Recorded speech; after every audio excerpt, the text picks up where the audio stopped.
What's up, grinders? Welcome back to the channel. Do you know that app we all absolutely love or absolutely hate? It's called Anki. Yeah, that one, the space repetition app. The one that's basically open source, everyone uses and wonders how it continues on its existence because, well, they basically make no money. Well, apparently, the founder and the guy who has been maintaining it for 19 years, he has decided to give up the reins. And he has given up the reins to a company called AnkiHub. Let me just find them. They're right here. So, Anki is about to be possessed by another company. Now, when I read this post, because it was dropped in Discord, I was like, holy shit, let's find out what's happening. Let's find out about this company, because I know fuck all about AnkiHub, okay? Now, I was going to do just a react to this post in the comments, but apparently someone else has already dropped the video.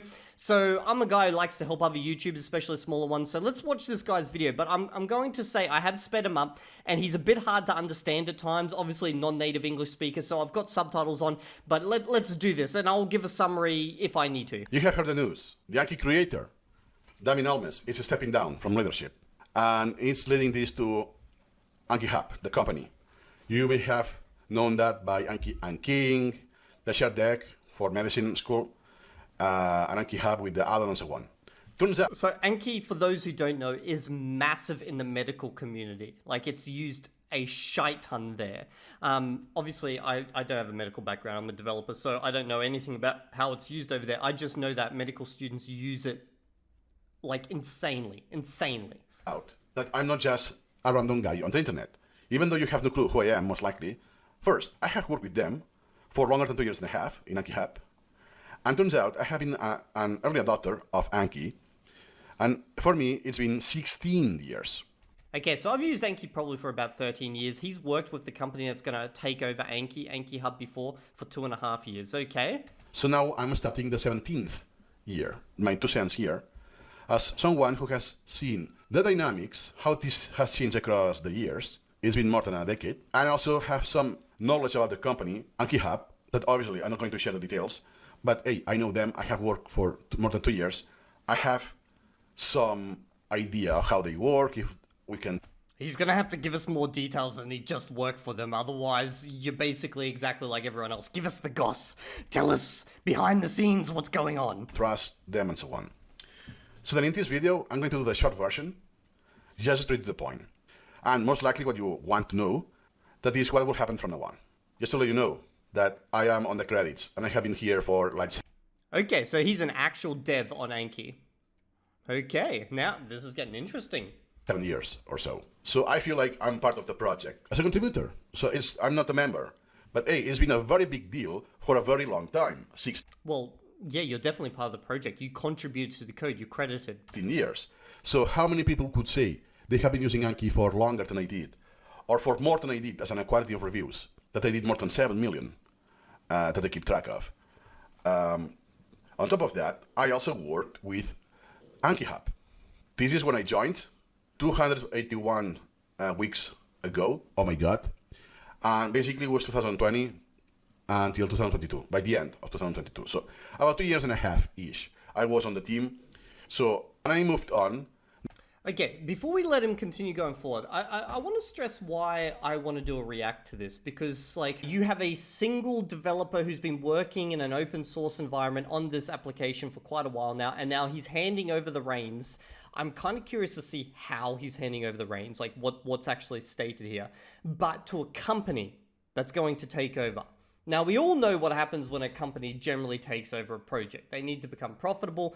I've read the forum. They already say they're profitable. They're not worried about that. But let's just see where this leads. Not because I was not satisfied. It's because I wanted to join a startup, basically, full-time. Then, in this video, I'm going to focus on answering what's going to happen. Of course, I cannot predict this, right? At least I have more information than the average Joe in the internet. Even though it will be my speculation, my forecast, my opinion. This is kind of why I'm reacting to him, because obviously this might be a hard video for a lot of you guys to understand, but because he's actually worked there, he's definitely got some insight, and I'm kind of curious to see what that is. At the end of the day. But hey, I have been working on AnkiHub. Yes, it's been a few years, but at least I can share this with you. And more or less So here's the thing. I've never used AnkiHub before. Never. Like, I've only ever used the app. Like, so, because obviously it's separate. AnkiHub is a company that developed in order to make Anki better, but it was a separate company. With caution, so I won't say anything that is private or confidential in any degree. But back when I joined, I realized that most of the team, the starting members of the team, were from Utah, and they believed in a religion that for me was unheard of at the time. Is this Mormonism? What does Mormonism have like? What's the relation? Like, I think Utah, I think Mormonism. It has to be Mormonism. That is the church. Yep, it's Mormonism. Okay. What does this got to like? Who cares? Like, then, okay, maybe there's a reason. Maybe there's a reason he's bringing this up. Like, because honestly, I don't care if you're a Christian or a freaking Muslim or a Jew, you know, working on this, like a Scientologist. It doesn't matter as long as you don't have to download the app and pledge your allegiance to Joseph Smith. Like, I'm perfectly fine. Yeah, I didn't want to do it from memory. The Church of Jesus Christ of Latter Saint Days. That's the first time I hear this. This is also known as Mormons, in case this rings a bell. But yeah, usually it's. I love the subtitles. This is also known as Mormons, but this is like going in a direction I did not expect. Salt Lake City, Utah. I know this is a controversial topic to talk about religion, but I only mention for one thing only. That is some of the values they have. They're, like, to simplify, related to Anki, there are two pillars. I think one of their main pillars is family. Family is a big thing. It's sacred. It's secret. That's why usually they will have always children, and usually more than just one. Because it's a very big deal for them. It's extremely important. Another pillar is just beyond the people you will know, is this act of willingness to act with good. That's why, for instance, something I remember, the scholarships, I think it's, here you go, is the course about the mastery of the Anki mastery, which now it's free, by the way, but for many years was paid, was priced at $120. But hey, you cannot afford it. Then just tell us what you can afford, and that's what you will pay. Okay, this is so random. Like, I've been giving away this shit for ages. I've been making videos on Anki and how to use it for ages. I didn't realize I could be charging $120 for this shit. And then if you can't pay, then okay, then what can you pay? Like, fucking hell, bro, I give so much stuff for free. I gotta stop doing this. I gotta stop being good deer. I gotta be Evildea for once. That's one of the acts they're doing, that, okay, we're a for-profit company, but we want everyone to access to the knowledge, to the tools, and so on. See, we are flexible. Well, also, it makes kind of sense. Like, they're obviously, what are they? The Anki King. They've got apps. Oh, sorry, they've got decks. They want you to buy the decks. Therefore, it is to their benefit that you understand how Anki works. That just seems like a good business practice to me. Well, at some degree. And even with this, they were able to be profitable. So, good for them. Then, I don't know the specifics because I haven't studied a lot of things, different degrees of masters, but not medicine.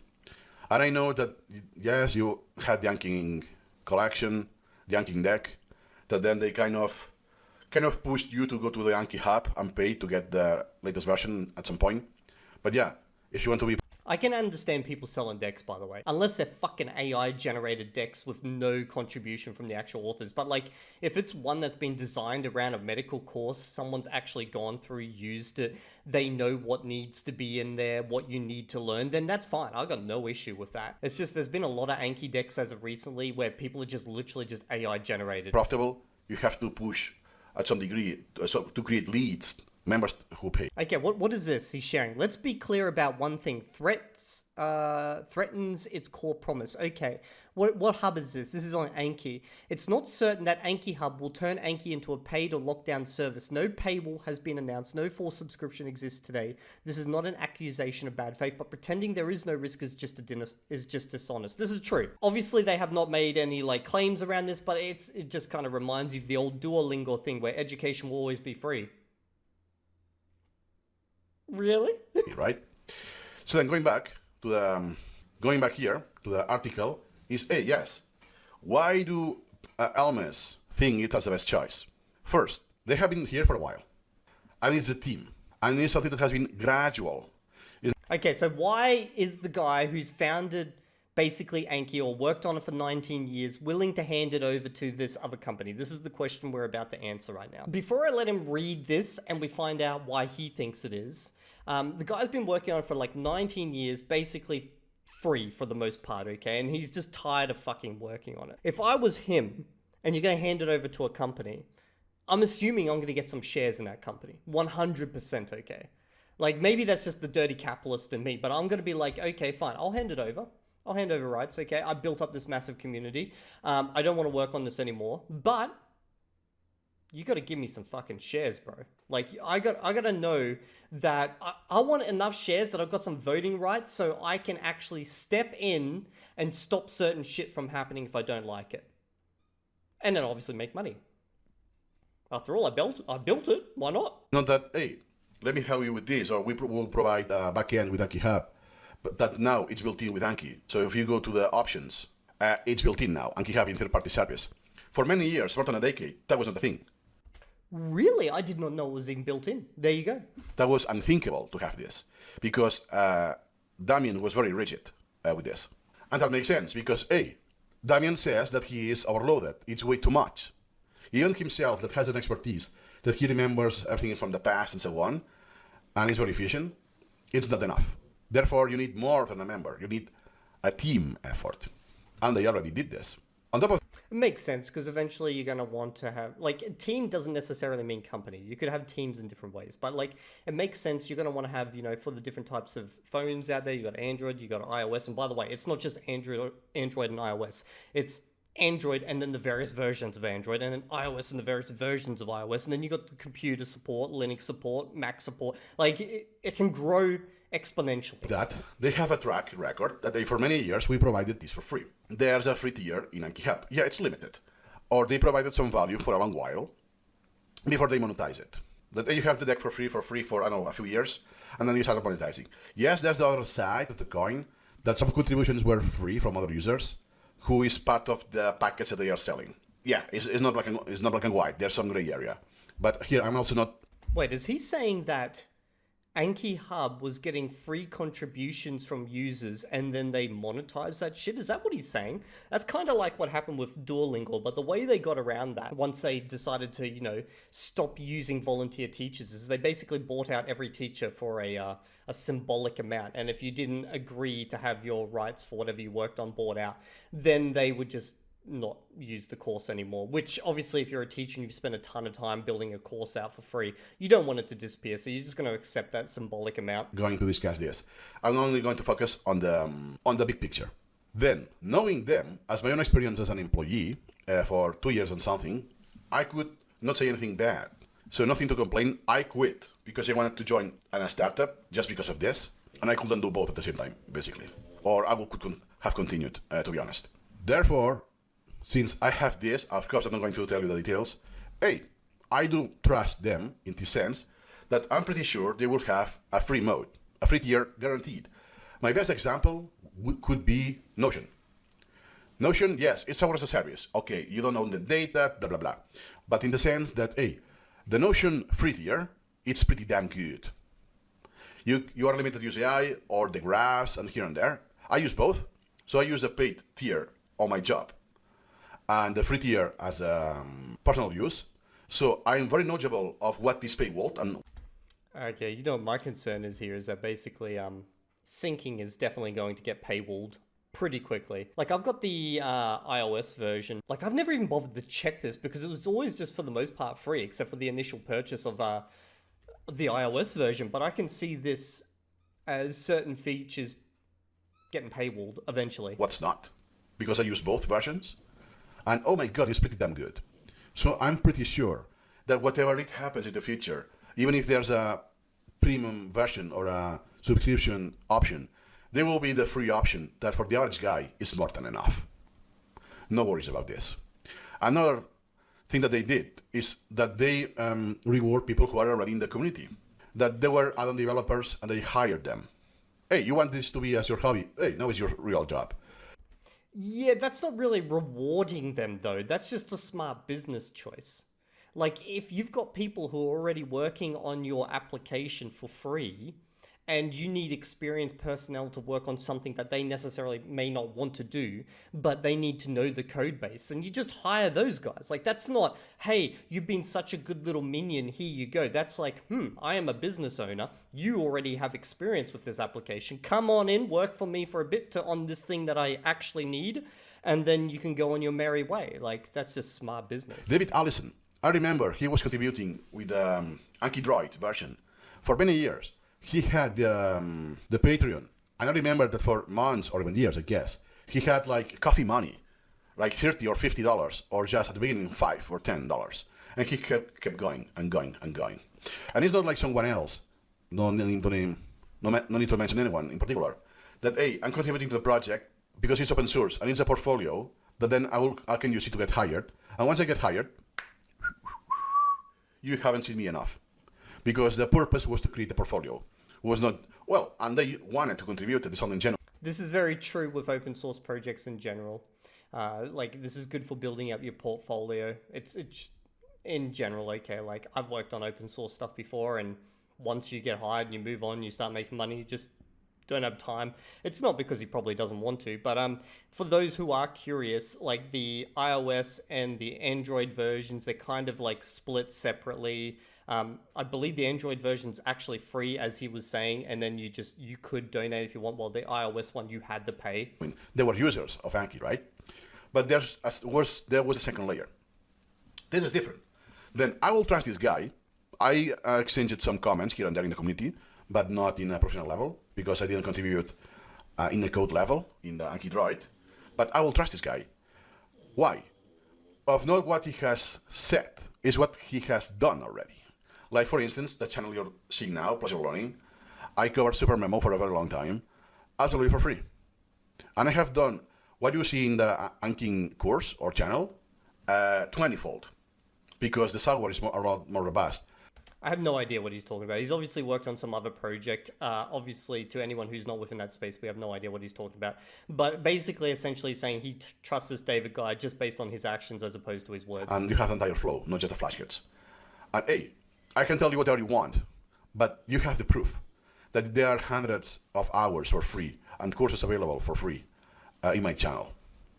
And I didn't cover Anki because it was already covered by the mainstream, basically. You will be very surprised of the statement that I'm going to do now. Actually, what you see in Anki, or most people who use Anki for college, university, school, law, school, whatever that is, they follow a curriculum that is a repurpose of space repetition. Meaning it's not designed for this. You can use it for short term, or rather short term, or even cramming to go to the extreme, or to follow a curriculum that everyone does the same and you only prepare not for learning but for an exam, which is not the same thing. This is a repurpose.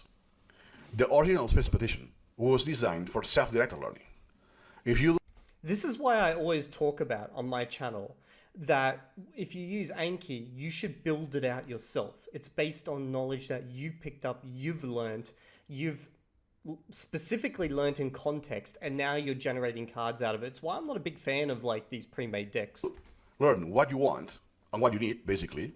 Why you should go on share decks from other people. It will not make sense because there's the curriculum. What they do will be different of what everyone does. Imagine you have a shared Netflix account. And I will be forced, like a shared deck, imagine that the analogy will be, I'm forced to watch the same shows you watch in the same order. Hey, I want to watch Stranger Things. Nope. You have to watch Grey's Anatomy at this time and this order before you move on, because you will follow the same order I did. The flashcards I created, in the order I created, right? I understand what he's getting at, but this is not a very good analogy. I would just stress the fact that you didn't create them, so you have no mental hook for where they came from. It's like learning words from a frequency list is less efficient than learning words in context, because when you learn them in context, you have mental hooks, okay? And then if you take those ones out of context and put them in Anki, it's even better. It's not the best analogy. I get what he's saying though. Imagine more or less this scenario. It doesn't make sense. But if we have the same curriculum, hey, even if I don't like it, I will need to go to the second season, third season, and each season will be like an exam, or a term. Yeah, I get that. Like, obviously, you're going to get certain stuff. This is obviously all coming from the medical background use of Anki. Right. So at the end of the day, I will watch the same TV show than you. So you can share the deck. But this is the purpose. Then I'm going to put this aside because this requires its own video. But you will be surprised that this is a rare implementation. Therefore, my concern is that they only know this paradigm. Even if they wider the scope. Okay, so his concern is supporting more than just med students. AnkiHub grew our medical education community, but Anki serves learners from all walks of life, and I want to support everyone achieve their learning goals. And we want to. Okay, this is interesting because, like, obviously for me, Anki is just about language, and, well, I've used it a lot for programming as well in the past. It will always be oriented to curriculum-based, formal education-based, deadline-based with exams, kind of. That's my concern. So his concern is that they're going to move away from more personalized use of Anki towards more curriculum-based use, like in the supportive features? I'm not quite sure what he means. Well, it's not like this. But most of the user base of Anki is already like this. They use it for passing exams, and once they graduate, Anki is a tool for passing exams. Okay, this is definitely very medical perspective. Because, like, no one in language community, well, maybe some do, they might use it to pass certain language exams, you know, to learn certain words for those exams, but, like, most people don't use it that way. I'm kind of curious now to know what is the makeup of the user base, like, what percentage is actually medical students as opposed to languages? Because, you know, you got Refold out here selling decks as well. Getting better grades. Can be used like this. But this is not the main purpose of a special petition and Anki. And then to finalize, the best factor, I'm not concerned at all. Why? Because it's open source. So anytime someone else can take over and do forks. And I am extremely, extremely sure that there will be different forks coexisting. Because, hey, I want features for cramming, and you don't do this that I want. Boom. Hey, I want this for, I don't know, more specific for AI, generate everything with AI, The fork will be on that direction, more or less. But remember, everything is possible because Anki is truly free. No subscriptions, no anything is transparent, so anyone can take over the project and continue in a different direction. I'm not worried about this. So those are more or less my 2 cents at day one. Yeah, but you got to remember that Anki as in what everyone uses right now, it's basically like Android, okay? So once they have a big company take over, constantly develop it, basically the expertise and use of that software exists within that one company. So even though it's technically open source, others can take it and fork it and do whatnot with it. It's like the majority of the user base is already using one specific brand of it. And it's very difficult for them to move away, especially if they start, you know, developing more proprietary style use, because they can do that. They like the core can stay open source, and then they can just slowly introduce more and more features that are, you know, owned by the company itself. And then basically what will happen eventually is that even though the core is open source, you realistically cannot operate with the closed source without the closed source software. Because I wanted to share my genuine thoughts, so there's no script. I'm talking by the heart, what I feel, based on what I have known. In this case, I have worked on the company, and I have been on Anki ecosphere and community for 16 years.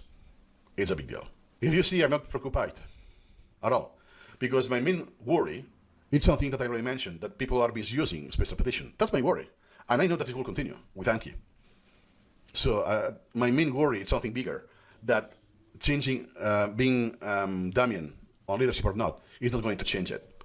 That's why I am on the same page.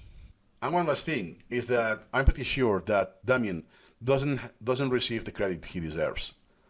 The amount of effort, time, to his detriment, even though the detriment was not like a requirement. That's why I'm saying that if he didn't take shares in the company by handing over ownership, I'd be pretty shocked, realistically. Because, like, he's put so much effort in, no one would fault him for, like, demanding shares in the company and then also voting rights. It just happened to be. Like, he doesn't even have to develop it anymore. Just give me enough shares that I've got voting rights so that, you know, if you decide to make some crazy-ass decisions, I can, like, at least put my foot down and say, look, let's not go in that direction. It's bad based on my 19 years experience. And if the company's smart, they would have given that to him as well. So if he didn't do that, then I'd be like, wow, he's really stepping out. Like, he's really over it. Because of that popularity. He doesn't get credited enough for this. Because, it looks pain, the UI is outdated, but they don't know the effort behind that. It was born as one-man job, and has continued as one-man, what's the keyword? stewardship. Exactly. And has continued to be one-man stewardship for many years. It's a really big deal. Those have been my 2 cents, and of course, let me know your opinion, and of course, I will do follow-ups in the future. I kept it short because I know people just want the sauce, and later I will do longer videos, also reading what the community has to say. And if people in the comments say, hey, we want more as an expert, What was that quote right there 8 hours ago? To quote one of the comments from the post, will this be like AnkiHub that slowly cannibalized the free stuff from medical school Anki to move everything behind a paywall? I love Anki to death, and I do somewhat trust the Anking to not stray away from the original goal of Anki, but I won't be surprised if it puts on a subscription model to keep it running. Here's to hoping it doesn't and finding ways around it if it does. And then if I turn off the subtitles, I think one option is to just fork in the existing code. Yeah, but like, that's not going to really solve the concern. If this is can lead to something, or what I think will be more fruitful is to have a podcast episode. Okay, anyway, so that's his channel right there. Go give him a like, a sub. I might as well sub to him as well, just to see where he's heading with these things. Anyway, I have a suspicion that you will be hit with a subscription of some sort eventually. It's not going to happen anytime soon. It will be a creep in over time. That would be the smart thing to do. You may even have a free tier, which will have, your standard advertisements where you get a little ad down to the bottom. You pay a little bit to get rid of it. Like, they're going to do something eventually. Like, they're not going to take on all this ownership and responsibility for further development of Anki and not get anything in return. Now, maybe they will be able to just exist off the fact that they can keep selling Anki decks. Maybe. But being someone who's worked on businesses and stuff before, there's definitely an end game here with more money to be made. Like, come on. Like, this is a fucking amazing product. I'm surprised it didn't get more money out of it sooner. Anyway, that was my thoughts on the matter. Let me know what you guys think down in the comments section. And like this video, sub to the channel, and I'll see you all in the next video. And if you're not there, well, I'll be making an Anki deck out of all the different ways I'm going to end you. And it will be subscription based.